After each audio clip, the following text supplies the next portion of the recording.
నేను ప్రజాకర్షక పథకాలకు వ్యతిరేకం. అట్టడుగున ఉన్న పేదలకు విద్యా నైపుణ్య శిక్షణ ద్వారా సాధికారత కల్పించి వారికి ఉపాధి అవకాశాలు అందుబాటులోకి తేవాలి అని భారత ఉపరాష్ట్రపతి వెంకయ్యనాయుడు పేర్కొన్నారు. రాజకీయ నాయకత్వం, పరిపాలన అన్న అంశంలో ఏడాది డిప్లొమా కోర్సు చేస్తున్న గుజరాత్లోని వడోదరాకు చెందిన మహారాజా సయాజీరావు యూనివర్సిటీ విద్యార్థులను ఉద్దేశించి ఆయన మాట్లాడారు. దేశంలో 65% జనాభా 35 ఏళ్లలోపు వారే ఉన్నారని అన్నారు. విద్యార్థులు ఎన్నడూ అలసత్వంతో ఉండకూడదని, వారికున్న ప్రతిభా పాఠవాలను ఉపయోగించుకొని దేశ అభివృద్ధిని వేగవంతం చేసి నవభారతాన్ని నిర్మించాలని సూచించారు. రాజకీయాలతో సహా అన్ని రంగాల్లో విలువలు వేగంగా పడిపోతూ ఉండటం ఆందోళనకరంగా ఉందని అన్నారు. సత్ప్రవర్తన, సద్గుణం, సామర్థ్యం ఉన్న ప్రతినిధుల్ని ప్రజలు ఎన్నుకోవాలి. కానీ ఈ స్థానాన్ని ఎప్పుడూ కులం, మతం, ధనం, నేరం ఆక్రమించడం వల్ల మన ఎన్నికల వ్యవస్థ కలుషితం అవుతుందని ఆందోళన వ్యక్తం చేశారు. ప్రభుత్వాలను విమర్శించే హక్కు చట్టసభల సభ్యులకు ఉంటుందని, అయితే హుందాతనం, గౌరవం, మర్యాద అన్న లక్షణ రేఖలను ఎప్పుడూ దాటకూడదని వెంకయ్యనాయుడు అభిప్రాయపడ్డారు. ఆంధ్రప్రదేశ్ రాష్ట్ర వాణిజ్య ఎగుమతులను రెట్టింపు చేయటమే లక్ష్యంగా మంగళవారం ఏర్పాటు చేసిన వాణిజ్య ఉత్సవం 2021 కార్యక్రమాన్ని ముఖ్యమంత్రి వైఎస్ జగన్మోహన్ రెడ్డి ప్రారంభించారు. విజయవాడ ఎస్ఎస్ కన్వెన్షన్ సెంటర్లో ఈ ఉత్సవాన్ని 2 రోజుల పాటు ఏపీ ప్రభుత్వం నిర్వహిస్తోంది. రాష్ట్రంలో పరిశ్రమలు, పెట్టుబడులు, వాణిజ్యాన్ని పెద్ద ఎత్తున ఆకర్షించడం, ఎగుమతులను రెట్టింపు చేయటమే లక్ష్యంగా వాణిజ్య ఉత్సవం ఏర్పాటు చేశారు. ఉత్సవంలో ఏర్పాట్లు చేసిన స్టాళ్లను సీఎం జగన్ సందర్శించారు. స్టాళ్లను పరిశీలించిన సీఎం జగన్ ఉత్పత్తులకు సంబంధించిన పలు వివరాలను అధికారులను అడిగి తెలుసుకున్నారు. అనంతరం రాష్ట్రంలో పారిశ్రామిక వృద్ధి, ఎగుమతుల శాతం వృద్ధి చెందటంలో ప్రముఖ పాత్ర పోషించిన పలువురు వ్యాపారవేత్తలకు ఇండస్ట్రీ ఛాంపియన్, ఎక్స్పోర్ట్ ఛాంపియన్ పేరిట సీఎం జగన్ అవార్డులు ప్రదానం చేశారు. ఈ కార్యక్రమంలో దేశ విదేశాల ప్రముఖులు, రాయబారులు, పారిశ్రామికవేత్తలు, మంత్రులు గౌతమ్ రెడ్డి, పేర్ని నాని, కన్నపాపు, వెల్లంపల్లి శ్రీనివాస్ పాల్గొన్నారు. 5 more industry associations are exhibiting here, along with 1 testing laboratory and 1 training institute. And we would also like to share that DGFT is setting up on-spot IEC registration facility.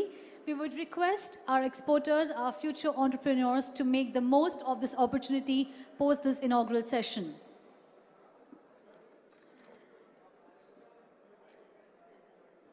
I just have 3 things to bring to the attention of the Honorable Chief Minister Garu. So 3 things which are very dear to me of the recent past. I build business all right, but what I spend more of my time is on education, skills, entrepreneurship and startups. On education again, let me start there. I like to congratulate the Honorable Chief Minister Garu. So this has been one of the most progressive states in terms of reforms you have been doing it. I'm saying this from the bottom of my heart. Honestly, I'm saying this.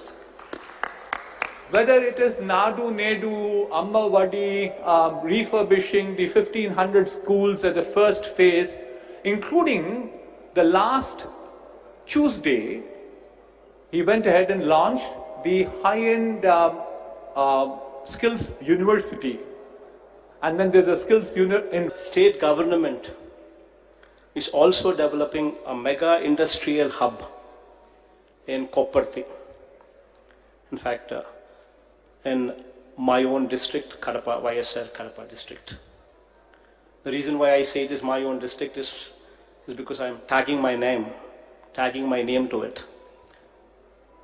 So there would be results. With an extent of 3,150 in an extent of 3,155 acres, the hub will act as a multi-product mega industrial park.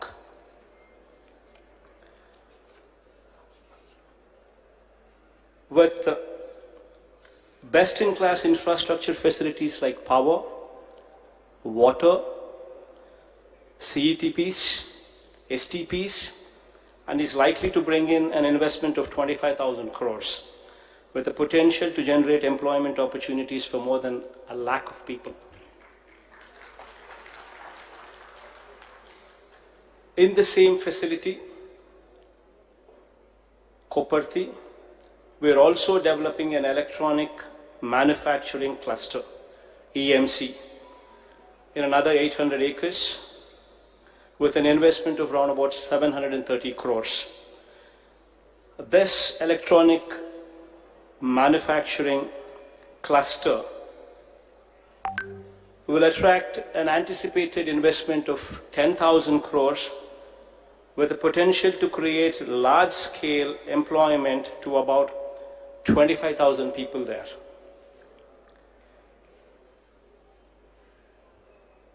Keeping in mind the surging global and domestic demand for steel also in mind, we are also going ahead with a 3 million ton per annum greenfield steel plant in Kadapa district as well, with an outlay of 13,500 crores. ఏపీలో అన్ని స్థాయిలో ఎన్నికలు పూర్తయ్యాయి. ఇక వచ్చే సార్వత్రిక ఎన్నికల వరకు ఉప ఎన్నిక మినహా మరోసారి ఎన్నికలకు అవకాశం చట్టసభల్లో సభ్యుల ఆందోళన వల్ల తరచూ అంతరాయాలు ఏర్పడుతూ ఉన్నాయి. ఇది పార్లమెంటరీ ప్రజాస్వామ్య సూత్రాలకు విరుద్ధం.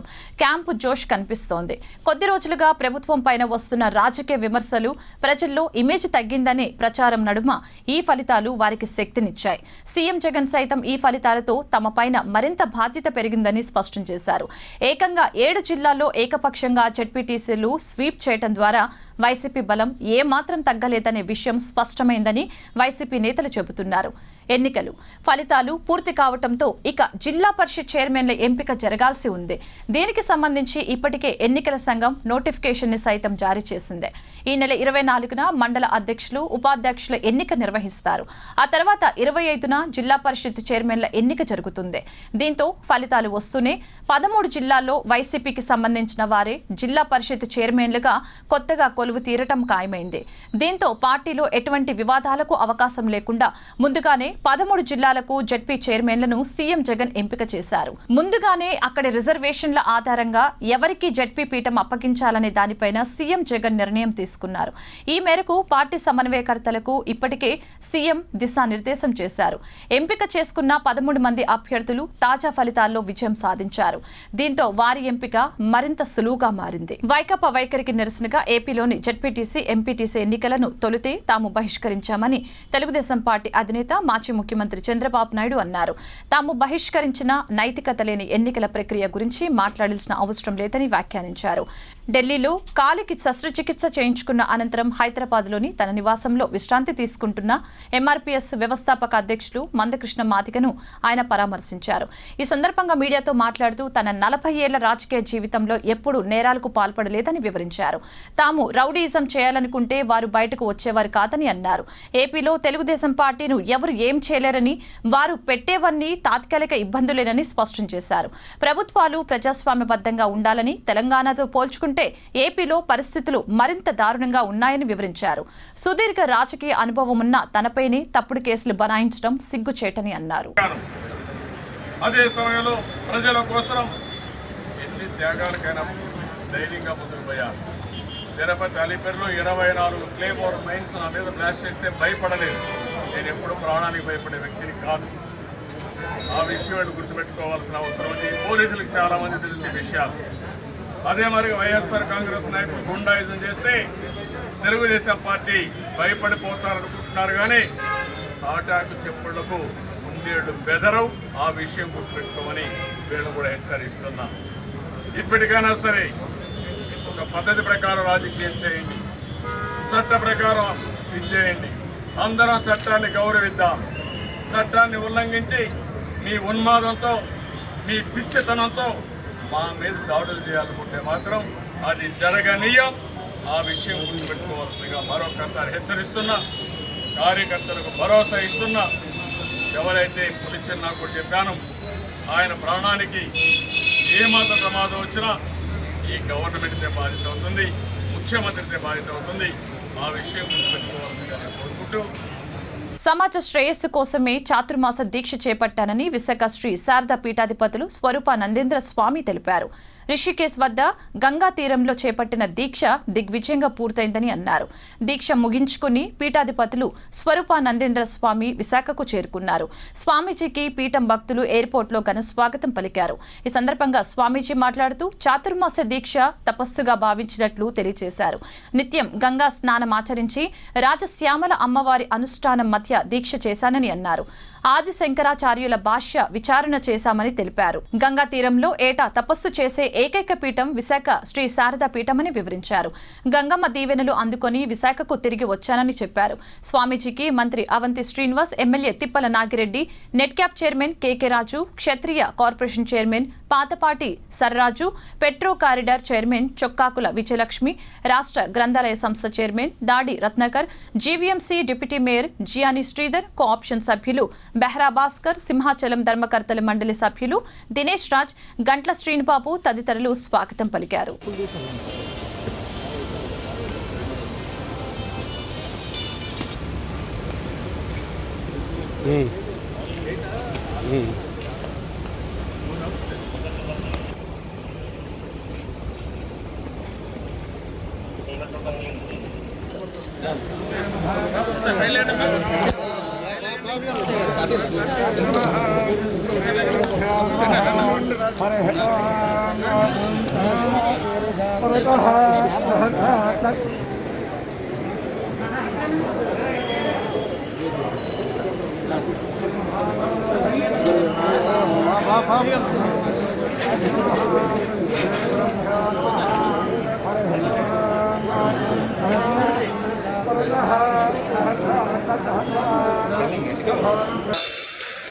గంగమ్మ తీరాన చాతుర్మాస దీక్ష పూర్తి చేసుకున్నారు.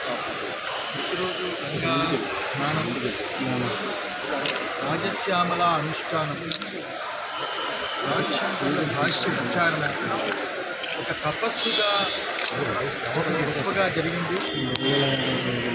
ఇప్పటికీ విశాఖ శ్రీ శారదాపీఠం ప్రతి సంవత్సరం 3 నెలలు కానీ 4 నెలలు కానీ గంగా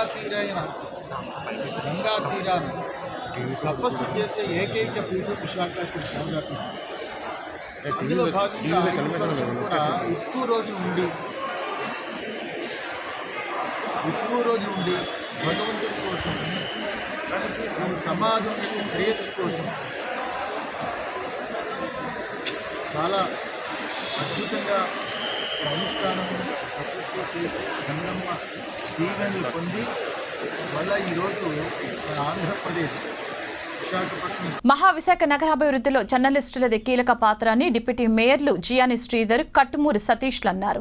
వైజాగ్ జర్నలిస్టుల ఫోరం సిఎంఆర్ విజా సహకారంతో నిర్వహిస్తున్న ఇంటర్మీడియా స్పోర్ట్స్ మీట్లో భాగంగా మంగళవారం స్వర్ణభారతి స్టేడియంలో ఇండోర్ గేమ్స్ ను డిప్యూటీ మేయర్లు ముఖ్య అతిథులుగా హాజరై ప్రారంభించారు. ఈ సందర్భంగా వారు మాట్లాడుతూ 3 దశాబ్దాలకు పైగా జర్నలిస్టుల సంక్షేమానికి కృషి చేస్తూ ఇంటర్మీడియాతో పాటు రాష్ట్ర స్థాయి క్రీడలు నిర్వహించిన ఘనత వైజాగ్ జర్నలిస్టుల ఫోరంకే దక్కుతుందని అన్నారు. పాత్రికేయుల క్రీడా పోటీల్లో తాము భాగస్వామ్యం కావటం ఆనందంగా ఉందని అన్నారు. నగరాభివృద్ధికి అందరూ కలిసి సమిష్టిగా పాటుపడాలని పిలుపునిచ్చారు. జర్నలిస్టుల స్ఫూర్తితో త్వరలోని కార్పొరేటర్లకు క్రీడా పోటీలు నిర్వహించే ఆలోచన చేస్తామని అన్నారు. ఈ కార్యక్రమంలో విసిఎఫ్ అధ్యక్ష కార్యదర్శులు గంట్ల శ్రీనిబాబు, ఎస్ దుర్గారావు, ఉపాధ్యక్షులు R Nagaraju Patnaik, joint secretary Dadi Ravikumar, విజయ అధ్యక్షుడు ఉమాశంకర్ బాబు, కార్యవర్గ సభ్యులు ఎంఎస్ఆర్ ప్రసాద్, వరలక్ష్మి తదితరులు పాల్గొన్నారు. మాజీ ముఖ్యమంత్రి చంద్రబాబు హ్యూమన్ రీసోర్సెస్ డెవలప్మెంట్ ఏర్పాటు చేస్తే జగన్ మాత్రం హ్యూమన్ రాస్కెల్స్ డెవలప్మెంట్ రూపొందించారని తెలుగుదేశం పార్టీ విశాఖ పార్లమెంటు ప్రధాన కార్యదర్శి పాసర్ల ప్రసాద్ విమర్శించారు. టీడీపీ కార్యాలయంలో ఏర్పాటు చేసిన మీడియా సమావేశంలో ఆయన మాట్లాడుతూ సీనియర్ నేత మాజీ మంత్రి అయ్యన్న పాత్రుడిపై వైసీపీ ఎమ్మెల్యే అమర్ చేసిన అనుచిత వ్యాఖ్యలు కరెక్ట్ కాదని అన్నారు. ఓ రాజకీయ కుటుంబం నుంచి వచ్చి ఇలా మాట్లాడటం దుర్మార్గమని అన్నారు. విశాఖ వీరప్పన్ విజయసాయిరెడ్డి నని మీ నేతలు కబ్జాలు చేస్తే వాటి గురించి మాట్లాడరా అంటూ నిలదీశారు. పోలీసుల అండ చూసుకుని మీ ఎమ్మెల్యే పెట్ల రెచ్చిపోతున్నారని, అయ్యన్న ఇంటి గోడను టచ్ చేసే దమ్ము మీకుందా అని సవాల్ విసిరారు. వైసీపీ నాయకులు అమర్నాథ్ గారు నిన్న ప్రెస్ మీట్ పెట్టి మా అయ్యన్న పాత్రుడి గారిని అనరాని మాటలు అనడం చాలా అవివేకం. ఎందుకంటే అమర్నాథ్ గారైనా అవంతి గారైనా ఒక్కసారి టైం మిషన్ ఎక్కాలి. వాళ్ళు ఆదిత్య 369 అనే ఒక టైం మిషన్ మూవీలో చూసాం. అట్లా వీళ్ళు ఒకసారి టైం మిషన్ ఎక్కి గతంలోకి వెళ్తే ఒకప్పుడు చంద్రబాబు నాయుడు గారిని, అయ్యన్న పాత్రుడి గారిని ఏ విధంగా వీళ్ళు పొగిడేవారు. విశాఖ స్టీల్ ప్లాంట్ ప్రైవేటీకరణకు వ్యతిరేకంగా కార్మికులు చేసిన పోరాటానికి జనసేన పార్టీ అధినేత పవన్ కళ్యాణ్ మద్దతు తెలియజేస్తున్నారని ఆ party PAC chairman Nadendla Manohar తెలిపారు. ద్వారకానగర్ పబ్లిక్ లైబ్రరీలో ఏర్పాటు చేసిన మీడియా సమావేశంలో ఆయన మాట్లాడుతూ పవన్ కళ్యాణ్ వచ్చే నెలలో విశాఖకు వస్తున్నారని, రాష్ట్రంలో ప్రభుత్వ ప్రజా వ్యతిరేక కార్యక్రమాలు, ప్రధానంగా ఉత్తరాంధ్ర జిల్లాలో ప్రజలు ఎదుర్కొంటున్న సమస్యలు, స్టీల్ ప్లాంట్ ప్రైవేటీకరణ, జనసేన పార్టీ భవిష్యత్తు కార్యాచరణ వంటి అంశాలపై మాట్లాడతారని తెలిపారు. ఈ సమావేశంలో పార్టీ రాష్ట్ర పీఏసీ సభ్యులు కోన తాతారావు తదితరులు పాల్గొన్నారు. ఎక్కడ చూసినా దౌర్జన్యాలు, ఎక్కడ చూసినా అహంకారం. అసలు పొలిటికల్ పవర్ని ఇంత దారుణంగా ఉపయోగించి ప్రత్యర్థులపైన దాడులు చేస్తారనే విషయం కనివినిగని రీతిలో మనం చూసాం. ఇది ప్రజాస్వామ్యం గురించి మాట్లాడే వ్యక్తులు చాలా అద్భుతంగా ఫలితాలు వచ్చాయి. ప్రజలు మమ్మల్ని ఆశీర్వదించారు. ఇటువంటి పరిస్థితుల్లో ప్రజాస్వామ్యాన్ని నిలబెట్టే విధంగా మమ్మల్ని పనిచేయమని ఆయన సలహాలు, సూచనలు ఇస్తున్నారు. కానీ ఇదే ముఖ్యమంత్రి గారు మొట్టమొదటిసారి ఎన్నికల నోటిఫికేషన్ వచ్చినప్పుడు ఏ విధంగా స్వయంగా మంత్రులు, డిఎస్పీలు, సర్కిల్ ఇన్స్పెక్టర్లు, ఎస్ఐలు ప్రతి ఇంటికి వెళ్ళి నామినేషన్ పత్రాలు చించేసి బెదిరించి యునానిమస్ చేయమని ఎందుకు మీరు తపన పడ్డారు? కడప జిల్లా మైదుకూరు నియోజకవర్గంలో వైసీపీ కార్యకర్త అక్బర్ బాషా కుటుంబం యావత్తు ఆత్మహత్య ప్రయత్నం చేసుకుంటే ప్రభుత్వం ఏమి చేస్తుందని టీడీపీ రాష్ట్ర ప్రధాన కార్యదర్శి మహమ్మద్ నజీర్ ప్రశ్నించారు. విశాఖ జిల్లా పార్టీ కార్యాలయంలో ఏర్పాటు చేసిన మీడియా సమావేశంలో ఆయన మాట్లాడారు. ఈ నెల 10న అక్బర్ బాషా తన కుటుంబంతో కలిసి సెల్ఫీ వీడియోను నేను ఆత్మహత్య చేసుకుంటున్నానని, తన భూమిని బలవంతంగా వైసీపీ నాయకులు లాక్కుంటున్నారని, నాకు న్యాయం చేయాలని, లేకుంటే ఆత్మహత్య చరణ్యమని చెప్పుకొచ్చాడు.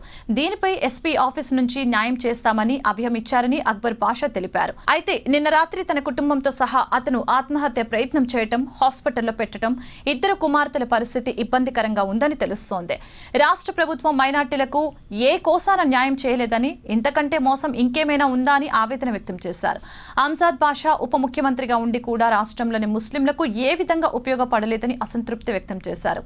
ఈ సమావేశంలో అబ్దుల్ రెహమాన్, జఫరుల్లా, షేక్ రహమతుల్లా, మహమ్మద్ గౌస్, ఎల్లప్పు శ్రీనివాసరావు తదితరులు పాల్గొన్నారు. వైసీపీ ప్రభుత్వం, జగన్మోహన్ రెడ్డి రాక్షస పాలన అనేది ఏ విధంగా ఉందంటే,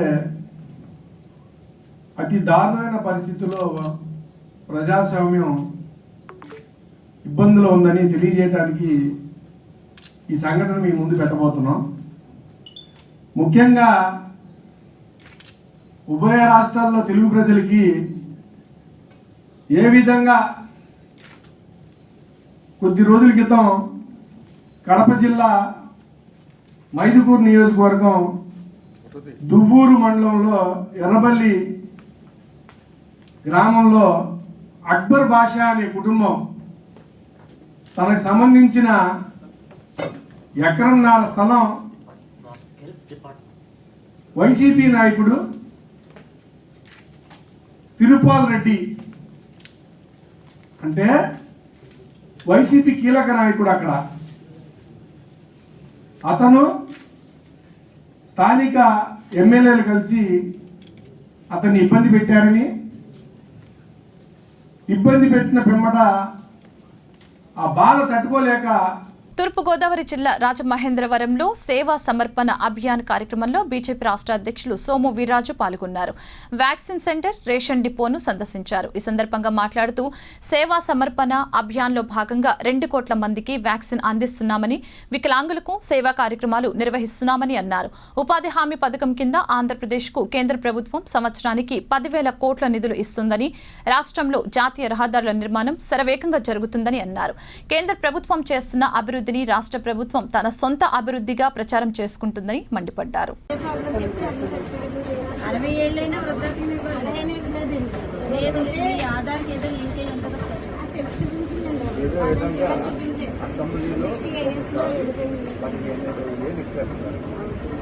ఇలాగా ఒక అసెంబ్లీ చేసి ఒక అసెంబ్లీ వాళ్ళు లెక్క పెట్టుకున్నారు, ఏదో విధంగా ఇచ్చేస్తున్నారు.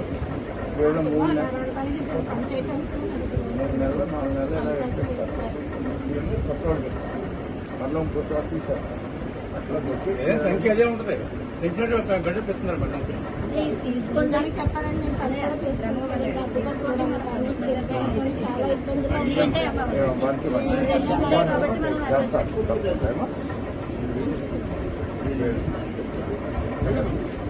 కాబట్టి మనం తీసుకునే ఎవరు ఉన్నారా?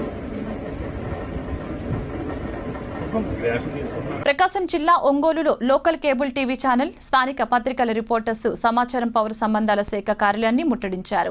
జిల్లా అసిస్టెంట్ డైరెక్టర్ స్థానిక పత్రికలు, లోకల్ కేబుల్ ఛానల్స్ పట్ల వివక్షతను విడనాడి అక్రిడేషన్లు మంజూరు చేసే విధంగా చర్యలు తీసుకోవాలని జిల్లా కలెక్టర్ వెంటనే స్పందించి అక్రిడేషన్లు మంజూరు చేయాలని డిమాండ్ చేశారు.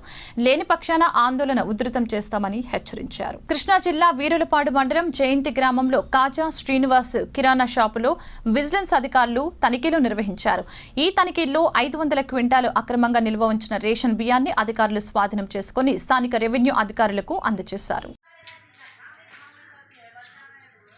పశ్చిమ గోదావరి జిల్లాలో అనేక మంది రైతులు వలసలు పోతున్నారు. అక్కడ అనారోగ్యం వస్తే మరణిస్తున్నారు. వెంటనే ఆదివాసీ స్థానిక గ్రామంలో ఉపాధి హామీ పథకం ద్వారా ఫారెస్ట్ భూములు 150 రోజులు పని అమలు చేయాలని కోరుతూ రాయపాడు గ్రామంలో వినూత్నంగా ఆందోళన చేశారు. ఈ కార్యక్రమంలో సిపిఎం జిల్లా కార్యవర్గ సభ్యులు కె గోవిందంరావు, పీటీజీ సంఘం అధ్యక్షులు డి అప్పారావు, ఆంధ్రప్రదేశ్ గిరిజన సంఘం రాష్ట్ర కార్యవర్గ సభ్యులు చంద్రయ్య, మీ భాస్కర్ రావు తదితరులు పాల్గొన్నారు. గిరిజన గ్రామాల్లో RYFR పట్టాలు వెంటనే పంపిణీ చేయాలి. ఏరియాలో RYFR పట్టాలు పంపిణీ వెంటనే చేయాలి. 2-3-4 RYFR పట్టాలు పంపిణీ చేయాలి.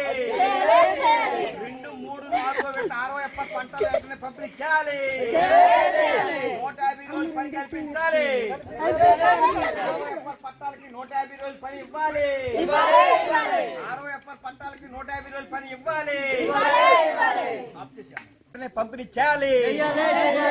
నాన్ షెడ్యూల్ మండలాల్లో 2-3-4 విడతల్లో పంపిణీ చేసిన పట్టాలు వెంటనే ఇవ్వాలి. నాన్ షెడ్యూల్ మండలాల్లో 2-3 విడతల్లో పట్టాలు వెంటనే చేతికి ఇవ్వాలి. 150 రోజులు పని దినాలు కల్పించాలి. 120 రోజులు పని దినాలు కల్పించాలి. అటవీ హక్కుల చట్టం పట్టా నాన్ షెడ్యూల్ ప్రాంతాల్లో వెంటనే ఇవ్వాలి. వెంటనే పంపిణీ చేయాలి. నాన్ షెడ్యూల్ ఏరియాలో RYFR పట్టాలు వెంటనే పంపిణీ చేయాలి. నాన్ షెడ్యూల్ ఏరియాలో RYFR పట్టాలు వెంటనే పంపిణీ చేయాలి. RYFR పట్టాలు ఇచ్చి వెంటనే బ్యాంక్ రుణాలు అందించాలి. RYFR పట్టాలు ఇచ్చి బ్యాంక్ రుణాలు వెంటనే అందించాలి. RYFR పట్టాలు వెంటనే ఇవ్వాలని చెప్పేసి మేము ఆంధ్రప్రదేశ్ గిరిజన సంఘం 5వ షెడ్యూల్ సాధన కమిటీ తరఫున డిమాండ్ చేస్తున్నాం. ఇటు దేవరాపల్లి నుండి ఇటు నాతవరం నుండి వరకు 9 మండలాల్లో సుమారుగా 1800 మంది ఆదివాసీ గిరిజనులకి 2006 డిసెంబర్ 13లో సాగులున్న అందరికి పట్టా ఇవ్వాలని చెప్పి అనేక ఆందోళన చేయడం ఫలితంగానే ప్రభుత్వం పట్టాలు సర్వే అన్ని చేశారు. రైతు భరోసా డబ్బులు కూడా బ్యాంక్ అకౌంట్లు పడతాయి. కానీ RYFR పట్టాలు మాత్రం చేతికివ్వడంలో జిల్లా అధికారి యంత్రాంగం నిర్లక్ష్యంగా వ్యవహరిస్తున్నారు. ఇందులో ఫారెస్ట్ అధికారులు కూడా చాలా నిర్లక్ష్యం అవ్వడం వల్ల నేటికి 2వ విడత, 3వ విడత, 4వ విడత పట్టాలు రైతు భరోసా అన్నీ వస్తున్నాయి. కానీ పట్టాలు చేతికి రాకపోవడం వల్ల 150 రోజులు పని దినాలు కోల్పోవడం జరిగింది. రెండోది బ్యాంకులో లోన్ తీసుకోవాలనుకుంటే లోన్లు ఇచ్చే పరిస్థితి లేదు. రైతు పెట్టుబడడానికి కూడా కనీసం గిరిజనులకి ఇబ్బందులు పడుతున్నారు. కాబట్టి వెంటనే RYFR పట్టాలు వెంటనే వెంటనే ఇవ్వాలని చెప్పేసి మేము డిమాండ్ చేస్తున్నాం. అందులో భాగంగానే ఈరోజు కాడితులతో నిరసనగా ప్రభుత్వాన్ని తెలియజేస్తున్నాం. తక్షణమే పట్టాలు పంపిణీ చేయాలని చెప్పేసి మేము డిమాండ్ చేస్తున్నాం. గురిచాడ అప్పారావు మహాకవి, గొప్ప సంఘ సంస్కర్త అని ప్రముఖ సంఘ సేవకులు, దయార్థ హృదయులు, retired ACP, DSP Visakha, Srikakulam, Vizianagaram జిల్లాల పోలీస్ అథారిటీ కంప్లైంట్ సెల్ సభ్యులు రంగరాజు తెలిపారు. గురిచాడ అప్పారావు జయంతి వేడుకలను విశాఖ 1 టౌన్లోని శ్రీ స్వామి వివేకానంద స్వచ్ఛంద సేవా సంస్థలో ఘనంగా నిర్వహించారు. వివేకానంద అనాథ ఆశ్రమంలోని వృద్ధులకు, నిరుపేదలకు నూతన వస్త్రాలు, దుప్పట్లు, పండ్లు ఆయన పంపిణీ చేశారు. ఈ సందర్భంగా వారు మాట్లాడుతూ ఆస్తులను తమ పేరిట రాయించుకుని వారికి పట్టడన్న అన్నం పెట్టని బిడ్డలు నేడు ఎక్కువ అవుతున్నారని ఆవేదన వ్యక్తం చేస్తున్నారు. ఆస్తులు తిరిగి స్వాధీనం చేసుకుని తల్లిదండ్రులకు అప్పగించే చట్టాలున్నాయని, కానీ వాటిపై ప్రజల్లో అవగాహన లేదని అన్నారు. వృద్ధులైన తల్లిదండ్రులను తమ కంటి పాపలా పదిలంగా చూసుకోవాలని ఆయన హితవు పలికారు. ఈ సందర్భంగా సంస్థ సభ్యులు రంగరాజ్ను ఘనంగా సత్కరించారు. ఈ కార్యక్రమంలో అల్లుమల్లు సోంబాబు, సత్యబాబు, మహిళా సభ్యులు పాల్గొన్నారు.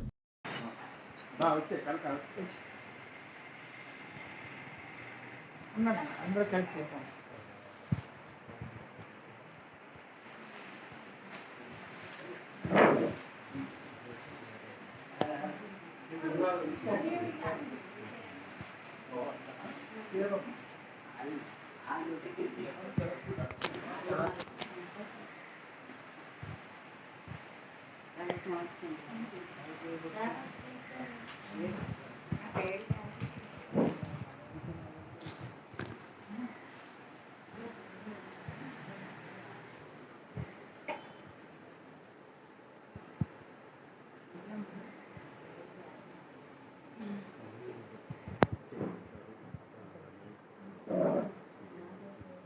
అన్ని రకాలుగా కష్టపడి పెంచుతున్నాం, కానీ కొంతమంది పిల్లలు ఏం చేస్తున్నారు, తల్లిదండ్రులు సరిగ్గా చూడట్లేదు. ఇప్పుడే కలిసి వాళ్ళని ఎంతో ఆస్తి ఇచ్చాడు, తిన్నానికి తిని కూడా పెట్టట్లేదు. అలా చాలామంది ఉన్నారు. అలాగే ఎవరైనా ఉంటే వాళ్ళకి యాక్చువల్ గవర్నమెంట్ సెపరేట్ యాక్ట్ ఉంది. ఎవరికైనా ఇబ్బంది పెడితే ఇమీడియట్గా కంప్లైంట్ ఇస్తే వాళ్ళకి కేసు కట్టారు. ఒకవేళ ఆల్రెడీ ఏమైనా అసెట్స్ ఉండి రాసిస్తున్న వాళ్ళ పేరు మీద మళ్ళీ వెనక్కి తీసుకొచ్చి తల్లిదండ్రులకు ఇస్తారు. ఇంకేంటి ఆస్తులు ఇచ్చేదనుకోండి, ఇచ్చేసిన తర్వాత తగిలిస్తున్నాం. అలాగా యాక్ట్ ఉంది, చాలా మందికి తెలియదు. దాని మీద పోలీసు, ఆర్డీఓ ఇమీడియట్ యాక్షన్ తీసుకోవాలి. ఇది ఒకటే కాదు, వరకట్నం మీద కానీ దీని మీద కానీ ఇవన్నీ మీరు చేస్తే బాగుంటుంది. కేంద్ర రాష్ట్ర ప్రభుత్వాలు మహిళలకు రక్షణ బాధ్యత కల్పించడంలో పూర్తిగా విఫలమయ్యాయని పీఓడబ్ల్యూ రాష్ట్ర ప్రధాన కార్యదర్శి లక్ష్మి అన్నారు. ద్వారకా నగర్ పబ్లిక్ లైబ్రరీలో మహిళా సంఘాల ఐక్యవేదిక ఆధ్వర్యంలో మహిళలపై హింస ప్రభుత్వ బాధ్యత అనే అంశంపై సదస్సు జరిగింది. ఈ సందర్భంగా ఆమె మాట్లాడుతూ మహిళల రక్షణ కోసం అనేక చట్టాలు ఉన్నప్పటికీ వాటిని అమలు చేయడంలో ప్రభుత్వాలు, పోలీసులు కూడా శ్రద్ధ చూపటం లేదని మండిపడ్డారు. మహిళలపై దాడులకు పాల్పడుతున్న వారిని శిక్షించడంతో పాటు నేరానికి కారణమైన మూలాలను మార్చే కార్యాచరణ ప్రకటించాలని ప్రభుత్వాన్ని డిమాండ్ చేశారు. ఈ సదస్సులో ఐద్వా ఆల్ ఇండియా ఉపాధ్యక్షులు ఎస్ పుణ్యవతి, చైతన్య మహిళా సంఘం కార్యదర్శి లలిత, ఐద్వా రాష్ట్ర అధ్యక్షులు బి ప్రభావతి తదితరులు ఈ కార్యక్రమంలో పాల్గొన్నారు.